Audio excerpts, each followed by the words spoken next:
Via libera dal governo, dal 18 ok a bar, ristoranti e parrucchieri. Le regioni per certi versi diventano autonome, ma il governo potrà bloccarle, qualora la situazione peggiorasse. Nei prossimi giorni il ministro Speranza e l'INAIL invieranno i protocolli per la ristorazione, i servizi alle persone, compresi estetisti e parrucchieri.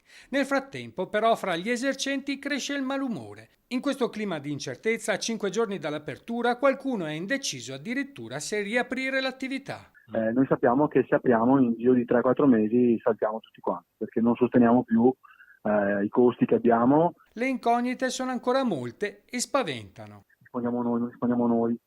Abbiamo ancora l'incognita dei bagni, se uno va in bagno non sappiamo come va a comportarsi, bisogna sanificare. Altri ristoratori e titolari di bar sono più fiduciosi, non bisogna fasciarsi la testa prima di averla rotta. Tutto è pronto per la ripartenza, ci dicono. Vi faccio vedere questo tavolo che normalmente era per 2 persone, ci può stare tranquillamente una persona senza problemi.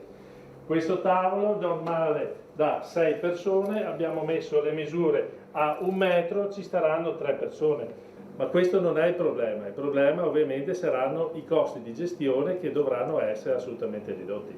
Aspettiamo che ci arrivino queste indicazioni e poi vedremo da farsi. Certo che dobbiamo tenere sia ovviamente alla nostra salute e quella dei clienti, però soprattutto dobbiamo cercare di stare in piedi. Un altro problema si presenterà quando il caldo sarà più torrido, perché l'aria condizionata non potrà essere utilizzata negli ambienti chiusi. Gli esercizi con il plateatico avranno più possibilità quando farà caldo, i dubbi rimangono sulle distanze da applicare fra i clienti. Se possiamo riaprire i plateatici ci saranno distanze consentite e vedremo quelle definitive perché ancora non si sa le distanze esatte.